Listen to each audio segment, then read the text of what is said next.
श्रीमन्महागणाधिपतये नमः.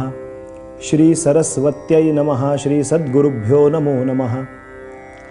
त्रिभुवनात संचार करणारे असे मच्छिंद्रनाथ किंवा मत्स्येंद्रनाथ किंवा जरा आपण मध्य प्रदेशात, उत्तर प्रदेशात, आणखीन वरत्या भारताच्या वरच्या प्रांतामध्ये गेलो की मच्छिंद्रनाथ नाथ संप्रदायाचा जो विस्तार आ सेतू हिमाचल पसरलेला आहे, त्या परंपरेमध्ये सतत संचार करणं आणि दत्त महाराजांनी आज्ञाच केले की जागोजागी फिरा आणि लोकांच्या ठिकाणी निरंजन स्वरूपाचं, सत्स्वरूपाचं ज्ञान द्यायचं काम, ज्ञानदान करायचं काम तुम्ही करा. लोकांच्या ठिकाणी ज्या काही समस्या असतील, अडीअडचणी असतील, काही पीडा असतील, काही बाधा असतील, त्या तुमच्या प्रभावाने, तुमच्या कृपेनं तुम्ही परिपूर्ण करा आणि लोकांना सन्मार्गाला लावायचं काम तुम्ही करा. अत्रिपुत्र दत्तात्रेयांनी गिरनार पर्वतावरती मच्छिंद्रनाथांना आदेश केला आणि आदेश मिळाल्याप्रमाणे मच्छिंद्रनाथांचा आ सेतू हिमाचल संचरण सुरू झालं. असं वर्णन आहे की मच्छिंद्रनाथ फिरता फिरता फिरता फिरता एका गावात पोहोचले. काही काही ठिकाणी पाठभेद आलेले आहेत. काही प्रांत सांगतात उत्तर प्रदेशामध्ये ही घटना घडली. काही चरित्रामध्ये जसे काही घटनाक्रमामध्ये काही पाठभेद असतात त्याप्रमाणे काही पाठभेद आहेत. काहींच्या मते ही घटना मध्य प्रदेशामध्ये म्हणजे साधारण उज्जैनला घडली असा काहींचा समज आहे. आपण मुद्दा घ्यायला काही हरकत नाही. मूळ मुद्दा जो आहे तो इतकाच. मच्छिंद्रनाथ संचार करता करता करता करता एका गावात पोहोचले. आपल्याला कथा ऐकायची आहे. मच्छिंद्रनाथांनी पुढे कोणाला बोध केला आणि दत्तात्रेयांच्या या उपासना मार्गात नाथ संप्रदायाचा आणि दत्तात्रेयांचा संबंध, घनिष्ठ संबंध कसा आहे, त्यातला मच्छिंद्रनाथांचा संदर्भ आपण पाहिला. मच्छिंद्रनाथांनी कोणाला बोध केला ते चरित्राख्यान पाहत असताना, ती रम्य अशी कथा पाहत असताना किती किती पद्धतीनं काय काय व्यवहार घडत असतात सत्पुरुषांच्या या परिक्रमेमध्ये, त्यांच्या संचारामध्ये. मच्छिंद्रनाथांची स्वारी मध्य प्रदेशामध्ये पोचली, उज्जैन नगरीमध्ये. आणि फिरता फिरता फिरता उंच दिप्पाड देह, दाढी जटांचा संभार आहे, गळ्यात रुद्राक्षांच्या माळा आहेत, हातात तो नवनाथी चिमटा आहे. कानफाट्या संप्रदाय म्हणतात, मागे मी बोललो या संदर्भामध्ये, कारण जो त्रिशूळ गेला त्यानं कान फाटला होता मासोळीच्या गर्भात असताना, म्हणून कानफाट्या संप्रदाय असंही मराठीमध्ये म्हटलं जातं. मच्छिंद्रनाथ फिरता फिरता हातात तो कमंडलू, एका हातात चिमटा, आणि त्या पद्धतीनं संचार करत करत फिरता फिरता फिरता पोहोचले. एका दारात पोहोचले. जोरात नाथ संप्रदायाप्रमाणे ललकारी दिली. मच्छिंद्रनाथ म्हणतात, आलख निरंजन. आलख निरंजन असा शब्द ऐकला आणि बघा काय गंमत घडली. आत घरामध्ये एक स्त्री होती, गृहिणी होती. सगळं काही त्या घरामध्ये होतं, सगळं काही होतं.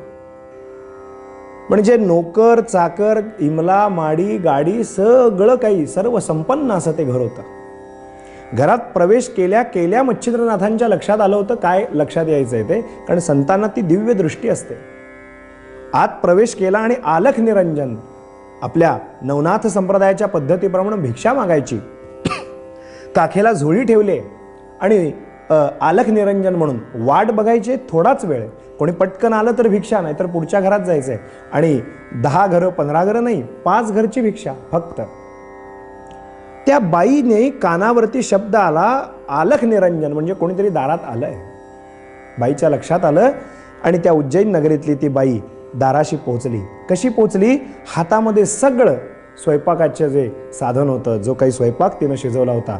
पूर्वीच्या काळात ही पद्धत होती की गृहस्थाश्रमाच्या वरती, गृहस्थाश्रमी जीवावरती ती एक त्यांच्यावरती असलेली जबाबदारी आहे. एका गृहस्थाश्रमावरती ब्रह्मचर्याश्रम, वानप्रस्थाश्रम आणि संन्यासी हे पोचले जातात. म्हणून गृहस्थाश्रमाला फार महत्त्व आहे. आपल्या घरात शिजवलेलं अन्न हे कोणी अतिथी म्हणून आला तर त्याला ते देऊ करायचं आहे. पूर्वीच्या काळात पद्धत होती. आता कालमानाप्रमाणे या प्रथा लुप्त होत चालल्या. परंतु आजही काही तीर्थक्षेत्रांवरती जर कोणी अचानक कोणी भिक्षेला म्हणून असं दुपारी आलं, दत्तात्रेयांचं नामविधान गजर केला, जोरात नामगजर संकीर्तन केलं तर जे काही घरात शिजलं असेल ते आजही माता माऊली त्या आलेल्या भिक्षेकऱ्याच्या पदरात, त्याच्या झोळीत, त्याच्या पात्रामध्ये देतात. ही जी बाई दारात आली तिनं पाहिलं ते उंच धिप्पाड देहाचे, उंच धिप्पाड असा देह, गोरेपान विभूती, दिव्य विभूती. काय तिचं नशीब होतं, साक्षात मच्छिंद्रनाथ साक्षात समोर उभे राहिले. आणि त्या बाईचा चेहरा पाहिला, सगळं अन्न आणलंय झोळीत टाकणार मच्छिंद्रनाथांच्या, पण म्लान चेहरा पाहिला. म्लान म्हणजे औदासीन्य चेहऱ्यावरती होतं. आपण जेव्हा काही कथा गोष्टी एकमेकांना सांगतो तेव्हा म्हणतो ते अमकं आहे, ते पण त्यांच्या घरात आहे, नोकर चाकर आहेत, गाडी बंगला आहे, सगळं आहे, पण म्हटलं की आपल्या लक्षात येतं की पण आलाय ना म्हणजे काहीतरी गडबड आहे. तसं या स्त्रीच्या घरामध्ये सगळं काही होतं, पण चेहरा मात्र म्लान होता. मच्छिंद्रनाथांच्या औसत पुरुष आहेत ते, त्यांच्या लक्षात आलं. त्यांनी पटकन विचारलं, म्लान बदन क्यो माई? आई, चेहरा म्लान का तुझा? चेहरा का उतरलेला आहे? ज्या घरातली स्त्री संतुष्ट नाही, ज्या घरातल्या स्त्रीचा चेहरा सांगतोय असंतुष्टता काही तिच्या चेहऱ्यावर दिसते, काहीतरी तिच्या मनासारखं नाही असं दिसतंय, त्या स्त्रीच्या हातून मी भिक्षा घेत नाही. तुझ्या मनातलं दुःख काय तेवढं सांग. बरोबर ओळखलं बघा. काही काही सुंदर सुभाषित आहेत बरं का. ज्या घरामध्ये गुरूंची पूजा होत नाही, ज्या घरात देवदेवतांची पूजा होत नाही, ज्या घरामध्ये दही घुसळण्याचा आवाज येत नाही, काय काय सुभाषितात वर्णन केलंय. आणि दही घुसळण्याचा आवाज येत नाही, ज्या घरात लहान लहान मुलं खेळत नाही, ते घर आणि जंगल यात फरक काय? म्हणून घरात आणि जंगलात फरक तरी काय? ज्या घरात अशा अशा पद्धतीच्या घटना घडत नाहीत. लहान पोर नव्हतं, मूलबाळ नव्हतं, थोडक्यात सांगायचं तर संतती नव्हती. आणि या स्त्रीला त्याचंच दुःख होतं महाराज. तिनं आपल्या मनातला भाव मच्छिंद्रनाथांच्या पुढे व्यक्त केला.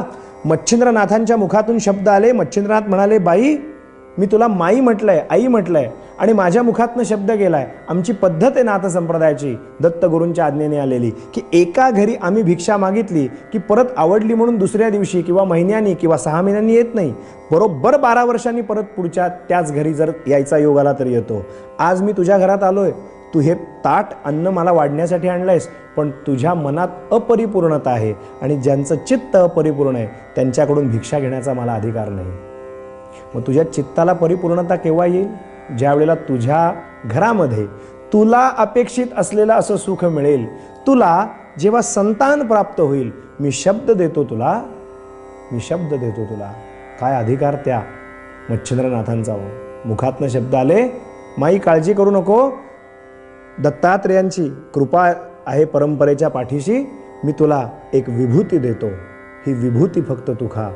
ही नवनाथ संप्रदायातल्या मच्छिंद्रनाथांनी दिलेली विभूती हे विसरू नको, आणि ही विभूती तू ग्रहण कर. आणि मग बघ काय आनंद होत होते, बघ तुझ्या जीवनात काय आनंद होत होते.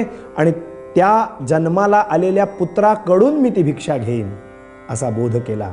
ती विलक्षण कथा आपण उद्याच्या चरित्रभागात पाहू.